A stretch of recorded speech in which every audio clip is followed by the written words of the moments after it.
Welcome back. In focus हैं doctor शिजरा मनसब Ali साहिबा, state minister हैं, पाकिस्तान मुस्लिम लीग नून की सीनियर रहनुमा। बेहद शुक्रिया फॉर जॉइनिंग अस।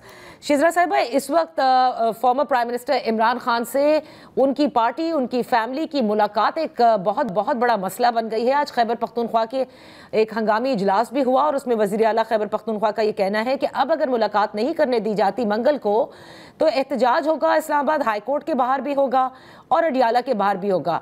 बुनियादी सवाल ये है कि हुकूमत ये बोझ अपने ऊपर क्यों लेना चाहती है? क्या किसी किस्म की कोई इंतकामी सियासत है कि पाबंदी लगा दी गई है कि बहनें भी नहीं मिल सक रही अपने भाई से? जी बहुत शुक्रिया।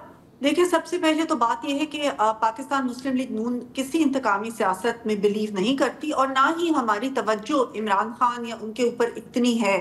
पाकिस्तान मुस्लिम लीग नून की जो हुकूमत है उसकी तवज्जो अपनी गवर्नेंस की तरफ, पाकिस्तान की तरक्की की तरफ, पाकिस्तान की मईशत को बेहतर करने की तरफ है। जहां तक पीटीआई का ताल्लुक है तो पीटीआई के इंतशारी टोला है।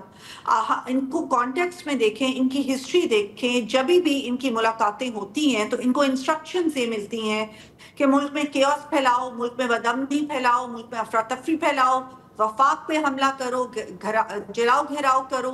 कभी पंजाब पे हमला करते हैं, सर पे कफन बांध के निकलने की बातें करते हैं और इस किस्म का इनका रवैया रहा है। ये वजह है कि जेल मैनुअल को भी अगर आप देखें तो उसमें इस चीज से मना किया जाता है कि कोई भी मुलाकात ऐसी नहीं होगी जिसमें सियासी गुफ्तगू हो।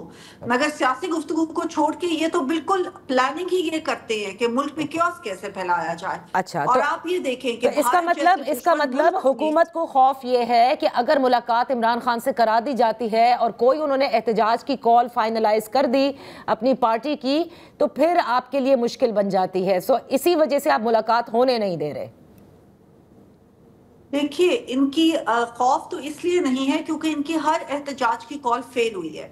अभी तक इन्होंने बारहा कॉल्स दे दी हैं। जितनी देर से ये जेल में है तो इन्होंने हर दफा कहा कि ये लास्ट कॉल होगी, इसमें ये हो जाएगा, बहुत बड़के मारी, लेकिन लोगों ने अब इनके लिए निकलना छोड़ दिया है। लोग डिसइल्यूजन हो गए हैं। पीटीआई के वर्कर्स, पीटीआई के वोटर्स जो थे भी, वो भी अब तंग आ गए हैं इस जलाओ घिराओ की सियासत से। भारतीय जो कि हमारा ओपनली दुश्मन है और नरेंद्र मोदी जो कि आरएसएस की आइडियोलॉजी को फॉलो करता है और जिसने ओपनली कहा है कि मेरा ये ऑपरेशन सिंदूर अभी जारी है और उसने अफगानिस्तान को भी एज अ प्रॉक्सी यूज किया है, उनके मीडिया पे चलती हुई खबरों को लेके ये उछालते हैं। उसके बाद उसको इंटरव्यू दिया इनकी बहन ने।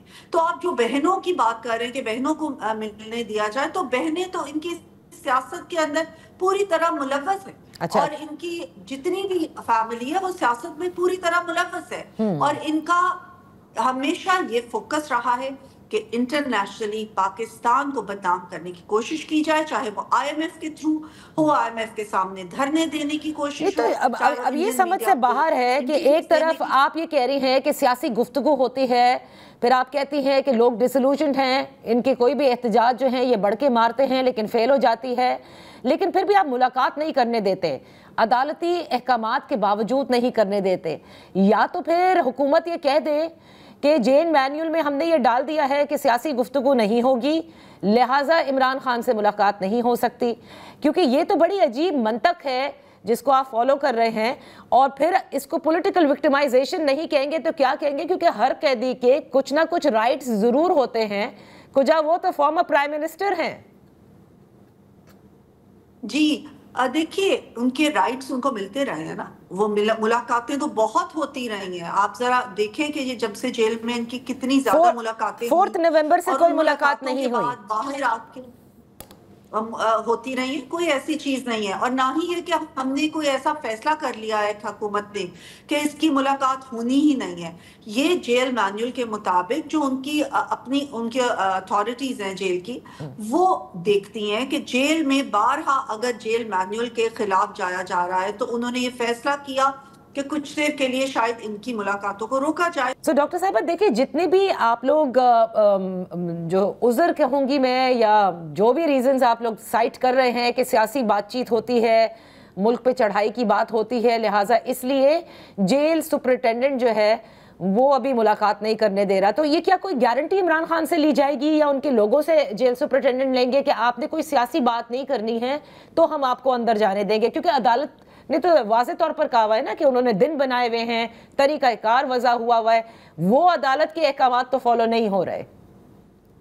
دیکھیے عدالت نے بالکل ایک طریقہ کار ضرور وضع کیا, لیکن وہ بھی جیل مینول کے یا جو ان کے رولز اینڈ ریگولیشنز ہیں ان کے خلاف تو نہیں انہوں نے کہا نا کہ چلیں گے. تو وہ جیل مینول میں یہ چیزیں جو آلریڈی لکھی ہوئی ہیں, یہ سپرنٹینڈنٹ کی اب اپنی مرضی ہے کہ وہ ان سے گارنٹی لیتے ہیں یا کیا کرتے ہیں. بٹ دا پوائنٹ از کہ یہ کوئی ایسا فیصلہ نہیں ہے یا کوئی ایسی چیز نہیں ہے کہ یہ اب بالکل ان کو کبھی بھی نہیں ملنے دیا جائے گا. ان کے فیملی کو ملنے دیا جائے گا اور ملنے دیا جانا بھی چاہیے. بٹ اگر وہ فیملی کو بھی یوز کرنے لگ جائیں پولیٹیکل پرپزز کے لیے تو پھر یہ ایک ڈسٹنکشن تو بن جاتی ہے نا. انہوں نے ہمیشہ سے یہ کہا کہ فیملی پالیٹکس کے ہم بڑے خلاف ہیں یہ وہ, لیکن آپ نے دیکھا یہ کہ ہر چیز کے خلاف یہ گئے. تو انہوں نے خود باتیں کی, پھر انہوں نے کہا 2 نہیں 1 پاکستان, لیکن یہ چاہتے ہیں کہ ان کو وہاں پہ اسپیشل ٹریٹمنٹ ملے. باقی قیدیوں کو تو یہ سہولیات میسر نہیں ہے نا جو یہ اپنے لیے چاہ رہے ہیں, اور جو یہ چاہتے ہیں کہ جی مجھے جم ملے, مجھے کھانے یہ والے ملے, اور یہ سب کچھ ہم نے ان کو دیا ہے. حکومت کا فوکس عمران خان بالکل بھی نہیں ہے. ٹھیک ہے, لیکن ایٹ لیسٹ ان کو پاکستان کو ڈی اسٹیبلائز کرنے کے لیے مزید اقدامات کرنے نہیں دیے جا سکتے. اوکے شذرا صاحبہ, یہ مجھے بتائیے گا کہ یو این کے جو انسانی حقوق کے کمشنر ہیں جنہوں نے 27ویں ترمیم پر ایک بیان دیا اور انہوں نے کہا کہ جس طرح سے یہ منظور کی گئی ہے اس سے یو این کمشنر یہ کہتے ہیں کہ جو عدلیہ کی آزادی ہے یہ 27ویں ترمیم اس کو کمزور کرتی ہے, جس پہ ہم نے دیکھا کہ فارن آفس نے آج اس کو مسترد بھی کیا اور کہا کہ یہ سیاسی تعصب پر مبنی بیانات ہیں اور حق جو ہے وہ ظاہر ہے کہ پارلیمنٹ کا ہے. میں یہ جاننا چاہتی ہوں کہ کیوں یو این کے جو ایک باڈی ہے یونائٹڈ نیشنز ہیومن رائٹس کی جو بات کرتا ہے وہ کیوں ایک سیاسی تعصب رکھے گی پاکستان کی کسی بھی ترمیم کے خلاف؟ میں سمجھتی ہوں کہ ہر جگہ پہ آخر لوگ انسانی ہوتے ہیں نا, اور ان کو انسانی جو ہوتی ہیں لائکس اینڈ ڈس لائکس یا لیننگز یا نان لیننگز ہوتی ہیں. یہ ہیومن رائٹس کی باڈیز میں جتنے بہت بڑے بڑے ظلم دنیا میں ہو رہے ہیں ان کی طرف توجہ دینی چاہیے, نہ کہ کسی ملک کے اندرونی معاملات کی طرف اور ان کے اندرونی چیزیں جو کہ صرف وہ ملک سمجھ سکتا ہے. ہم ایک سوورن ہے ملک اور ہماری پارلیمنٹ کا استحقاق اس کے اندر میں نہیں سمجھتی کہ کسی قسم کی یو این ہیومن رائٹس کی کمیٹی کو بولنا چاہیے. یا ہم جانتے ہیں کہ ہمارے یہاں پہ کس طریقے سے جوڈیشل ایکٹیویزم ہوتی رہی ہے, ہمیں پتا ہے کہ کس طرح سے جوڈیشل اوور ریچ ہوتی رہی, یا ہمیں پتا ہے کہ کانسٹیٹیوشن کو کیسے ری رائٹ کیا جاتا رہا. اس لیے کوئی بھی اس کا تعلق کسی ہیومن رائٹس کمیٹی سے ہے ہی. تو پھر what about the I M F report, ان کی جو گورننس اور کرپشن کی ڈائگنوسٹک اسیسمنٹ ہے اس میں 26ویں ترمیم کا ذکر ہے, and they right the reforms could be perceived as heightening potential risk to judicial independence. اس کو بھی مسترد کرتے ہیں آپ آئی ایم ایف کی اس بات کو 26ویں ترمیم کے بارے میں؟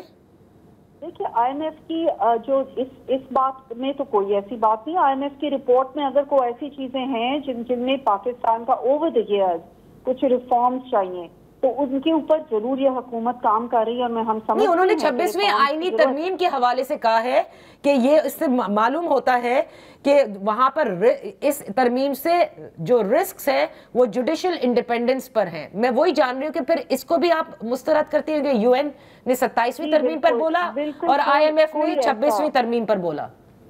جی بالکل, انہوں نے ایک رسک کی بات کی ہے, انہوں نے کوئی ایسی نہیں بات کی کہ کسی کا ہیومن رائٹ ہے یا کوئی ایسا, ایک انہوں نے رسک کی بات کی ہے لیکن ایسا رسک کوئی ہے نہیں ہے.